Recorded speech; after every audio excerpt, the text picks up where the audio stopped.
കൈരളി പീപ്പിളിലെ എല്ലാ മാന്യ പ്രേക്ഷകർക്കും സ്വപ്നങ്ങളുടെ യാത്രയിലേക്ക് വീണ്ടും സ്വാഗതം.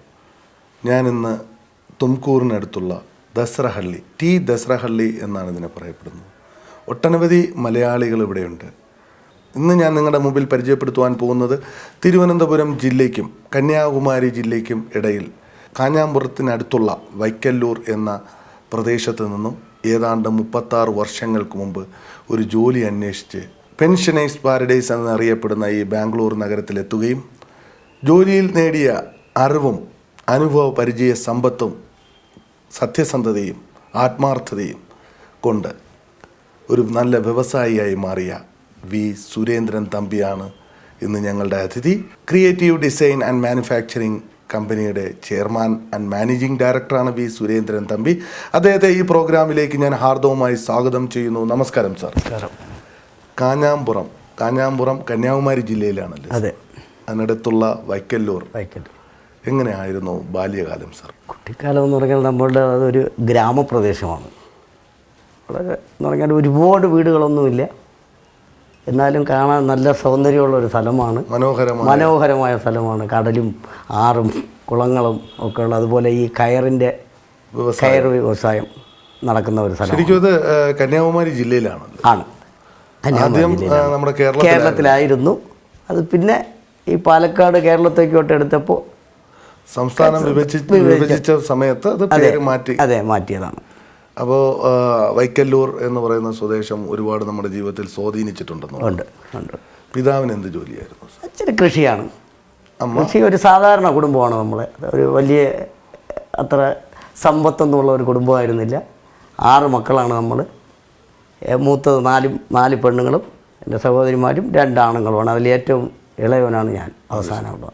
അപ്പോൾ ശരിക്കും ഒരു വലിയ ഒരു കുടുംബത്തിലായിരുന്നു. കാരണം ആ കുടുംബത്തിൻ്റെ സാമ്പത്തിക ബുദ്ധിമുട്ടുകളും പ്രശ്നങ്ങളും അന്ന് ആ കാലഘട്ടത്തിലും ബാധിച്ചിട്ടുണ്ടെന്നുള്ളത്. ഉണ്ട്. പിതാവ് ഒരു കൃഷിയാണ്. അത് അച്ഛനാ ഉള്ളത് വെച്ച് ഈ 6 മക്കളെയും വളർത്തി നല്ല വിദ്യാഭ്യാസവും എന്ന് പറഞ്ഞാൽ ആവശ്യത്തിന് വിദ്യാഭ്യാസവും കൊടുത്തിട്ടുണ്ട്. അതെ. എങ്ങനെയായിരുന്നു ആ വൈക്കല്ലൂർ പ്രദേശത്ത് നിന്നും ഈ ബാംഗ്ലൂർ നഗരത്തിലേക്ക് വരുവാനുണ്ടായ സാഹചര്യം? ഞാൻ പ്രീ ഡിഗ്രി കഴിഞ്ഞിട്ട് IT പോയ. IT കഴിഞ്ഞിട്ട് പിന്നെ ധനുവച്ചൂർ. അത് കഴിഞ്ഞ് പിന്നെ എൻ്റെ ഈ കുടുംബത്തിൻ്റെ ഈ പ്രാരാബ്ദമൊക്കെ കൂടെ നോക്കിയപ്പോൾ എന്തെങ്കിലും ഒരു ജോലിക്ക് പോകാമെന്ന് പറഞ്ഞാൽ അങ്ങനെ സഹോദരിമാരാണ്. പക്ഷെ അതിനൊന്നും നമ്മൾ കൂടുതലൊന്നും പ്രയാസപ്പെട്ടില്ല. അച്ഛൻ തന്നെ കല്യാണം കഴിപ്പിച്ച് അയച്ചു. അതിനൊന്നും നമുക്ക് കൂടുതലെന്ന് പറഞ്ഞാൽ നമുക്ക് വളരെ കൊച്ചു കുട്ടികളായിരുന്നു. അങ്ങനെയാണ് ഞാൻ ബാംഗ്ലൂരിലോട്ട് ചേച്ചിമാർ ആയതുകൊണ്ട്. അതെ. പിന്നെ ഒരുപാട് ജോലി എന്നുള്ള ഒരു അത്യാവശ്യ ഘടകമായിരുന്നു. അങ്ങനെയാണ് ഞാൻ ഇങ്ങോട്ട്. ഏതായിരുന്നു? ഫിറ്ററായിട്ട്. അത് IT അവിടെ ഇത് കഴിഞ്ഞതിന് ശേഷം ഞാൻ ബാംഗ്ലൂരിലോട്ട് വന്നു ജോലിക്ക് വേണ്ടിയിട്ട്. അപ്പോൾ ബാംഗ്ലൂരിലേക്ക് വരുമ്പോൾ എന്തെങ്കിലും ഒരു കാരണം, നമ്മളൊരു ഫൗണ്ടേഷൻ എന്ന് പറഞ്ഞാൽ എൻ്റെ അളിയൻ നേരത്തെ ഇവിടെ ഉണ്ടായിരുന്നു. അളിയനും ഒരു രണ്ടാമത്തെ അളിയനും പെങ്ങളും ഇവിടെ ഉണ്ടായിരുന്നു. അവർ മുഖാന്തരമാണ് ഞാനിങ്ങോട്ട്. പക്ഷേ അവരിവിടെ ഇല്ല, അവരുടെ കെയർ-ഓഫിലാണ് അവർ. പക്ഷേ ഇപ്പോൾ ഇവിടെ ഇല്ല, അവർ നാട്ടിൽ സെറ്റിലായി. ആദ്യമായിട്ട് ബാംഗ്ലൂർ നഗരത്തിൽ വന്നിട്ട് എങ്ങോട്ടാണ്? ദസ്രഹള്ളിയിലാണ്. ഈ ദാസരഹള്ളി തന്നെയായിരുന്നു ഞാൻ. അതെ, ദാസരഹള്ളിയിലാണ്. അത്ര അന്ന് മുതൽക്ക് ദാസരഹള്ളിയിൽ തന്നെ. ഇടയ്ക്ക് ഒരു 1-2 വർഷം ഞാൻ വേറെ ഒരിടത്ത് മാറി നിന്നു. പക്ഷേ എന്നിട്ട് ഞാൻ തിരിച്ചും ഇങ്ങോട്ട് തന്നെ വന്നതുള്ള. അപ്പോൾ അത്രയും ഇഷ്ടമാണ് ഈ ദാസരഹള്ളി. നമ്മളെ വളർത്തി വലുതാക്കിയ സ്ഥലമാണ്. ഇന്ന് കാണുന്ന വി സുരേന്ദ്രൻ തമ്പി എന്ന വ്യവസായി ആക്കി മാറ്റിയതിൻ്റെ പ്രധാന പങ്ക് ഈ ദാസരഹള്ളിക്ക് ഉണ്ട്. ഉണ്ട്. അതുപോലെ അത് മാത്രമല്ല, എനിക്ക് ഒരുപാട് ഫ്രണ്ട്സുകൾ ഇവിടെ, കർണാടകക്കാരും എല്ലാവരും ഉണ്ട്. എല്ലാം അങ്ങനെ എനിക്ക് ആ ഒരു മലയാളി എന്തോ അങ്ങനെയൊന്നുമില്ല. എൻ്റെ ഫാക്ടറിയിൽ ജോലി ചെയ്യുന്നത് ഏറ്റവും കൂടുതൽ ഇവിടെയുള്ളവരും നോർത്ത് സൈഡിലുള്ളവരുമാണ്. അപ്പോൾ ആദ്യമായിട്ട് ദാസരഹള്ളിയിൽ വന്നു. എന്നിട്ട് ജോലി അന്വേഷിക്കായിരുന്നു. അന്ന് ഞാൻ ജോലി അന്വേഷിക്കുന്നതെന്ന് പറഞ്ഞാൽ എനിക്ക് അന്നത്തെ ജോലിക്ക് കിട്ടിയിരിക്കുന്ന പ്രതിഫലം എന്ന് പറഞ്ഞാൽ 65 രൂപയാണ് ഒരു മാസം. അതെ, ഒരു മാസം 65 രൂപയാണ്. അതിൽ നിന്നുള്ള തുടക്കമാണ്. അതെ. ആദ്യമായി ഏത് കമ്പനിയിലാണ് ജോലി? ഞാൻ ആദ്യമായിട്ട് ഉടുപ്പ ഇൻഡസ്ട്രീസ് എന്ന് പറഞ്ഞുകൊണ്ട് ഒരു ഫാക്ടറിയിലാണ്. അത് ഫാബ്രിക്കേഷൻ വർക്കായിരുന്നു? അല്ല, അവരുടെ ആക്ച്വലി ഒരു പ്രസ് കോമ്പനൻ്റ് ആണ്. ഞാൻ നേരത്തെ പറഞ്ഞായിരുന്നല്ലോ, പ്രസ് കോമ്പനൻ്റ് അതായിരുന്നു. അതും ആക്ച്വലി പവർ പ്രസ് ഒന്നുമല്ല, ഹാൻഡ് പ്രസ്സിൽ കൈ കൊണ്ട് അടിക്കുന്ന, ഏറ്റവും കൈ കൊണ്ട് മാനുവലായിട്ട് ചെയ്യണം. അതെ. അപ്പോൾ ആദ്യമായിട്ട് കിട്ടിയ പ്രതിഫലം എന്ന് പറയുന്നത് 65 രൂപയാണ്. എന്നാൽ അതിൽ ഞാൻ അന്നത്തെ കാലത്ത് ഞാൻ അതിൽ നിന്നും മിച്ചം പിടിച്ച് 20-25 രൂപ വീട്ടിലയക്കുമായിരുന്നു. നാട്ടിൽ. എത്ര വർഷം ആ കമ്പനി ജോലി ചെയ്തു? ഞാനവിടെ 2-2.5 വർഷം ഞാൻ അവിടെ ജോലി ചെയ്തു. അവിടെ നിന്ന് പിന്നെ വേറൊരിടത്തോട്ട് മാറി. ഇതിൽ കൂടെ ശമ്പളം കൂടുതൽ കിട്ടുന്ന വേറൊരു ഫാക്ടറിയിൽ. ഏത് കമ്പനിയിലായിരുന്നു? അത് കഴിഞ്ഞ് കൃഷ്ണ ഫാബ്രിക്കേഷൻ എന്ന് പറഞ്ഞുകൊണ്ട് ഒരു കമ്പനി. അവിടെയാണ് ഒരു പക്ഷേ ഇന്ന് കാണുന്ന ഈ ക്രിയേറ്റീവ് ഡിസൈൻ ആൻഡ് മാനുഫാക്ചറിങ് എന്ന് പറയുന്ന കമ്പനിയുടെ ഒരു തുടക്കത്തിന് പ്രധാന കാരണം ആ കമ്പനിയിൽ വർക്ക് ചെയ്ത? അതല്ല. അത് കഴിഞ്ഞ് ഞാൻ പിന്നെ ഒരു ഫാക്ടറി മാറിയിട്ടുണ്ടായിരുന്നു, രാംകമൽ ഇൻഡസ്ട്രീസ് എന്ന് പറഞ്ഞുകൊണ്ടൊരു കമ്പനിയിൽ. എത്ര വർഷം? അവിടെ ഞാൻ 3-3.5 വർഷം ജോലി ചെയ്തു. അവിടെ ഞാനായിരുന്നു ഫുൾ ഇൻചാർജ് ആയിരുന്നത്. അത് ഈ ഫുൾ എന്ന് പറഞ്ഞാൽ നമ്മളെ ഈ KEBയുടെ ഇലക്ട്രിസിറ്റി ബോർഡിൻ്റെ സ്ട്രക്ചറൽ പണിയായിരുന്നു.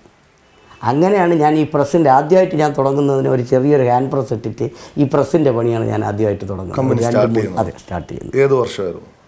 85. കമ്പനിയുടെ പേര് യുണൈറ്റഡ് ടെക്നോളജീസ് എന്ന് പറയുന്ന ഒരു ഫാക്ടറിയാണ് എനിക്കുണ്ടായിരുന്നത്. ഈ പ്രസ് കോമ്പോണൻസിൻ്റെ ഉണ്ടാക്കുന്നത്. അതെ, ഏകദേശം ഒരു 9 വർഷത്തോളം പല കമ്പനികളിലായിട്ട് ജോലി ചെയ്തു. അതെ, ഒരു പക്ഷേ ആ ജോലി ചെയ്ത ഒരു എക്സ്പീരിയൻസ് ആണ് ഇന്ന് നമ്മളെ ഒരു നല്ല ഒരു വ്യവസായിയാക്കി മാറ്റുവാൻ പ്രധാന ഘടകം. തീർച്ചയായിട്ടും.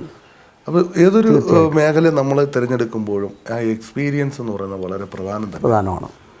എക്സ്പീരിയൻസ് ആണ് എന്നെ ഈ നിലയ്ക്ക് കൊണ്ടുവന്നിരിക്കുന്നത്. പിന്നെ അതിലുപരി കഠിനാധ്വാനം, സമയം നോക്കാതെ ഞാൻ ജോലി ചെയ്തിട്ടുണ്ട്. ഓരോ നമ്മളെ ഏൽപ്പിച്ച ആ ജോലി കംപ്ലീറ്റ് ചെയ്യുമായിരുന്നു അല്ലേ? തീർച്ചയായിട്ടും. ഞാൻ തുടങ്ങിയത് യുണൈറ്റഡ് എൻ്റർപ്രൈസസ് എന്ന് പറഞ്ഞ ഒരു 2-3 പേരെ വെച്ച് ഒരു ചെറുതായിട്ട് ആദ്യമായിട്ട് തുടങ്ങി 1985. അത് വിവാഹം എങ്ങനെയായിരുന്നു? 22 വർഷം ജോലി ചെയ്തുകൊണ്ടിരിക്കുമ്പോൾ? അതെ. ഏത് കമ്പനി ജോലി ചെയ്തുകൊണ്ടിരിക്കുമ്പോൾ?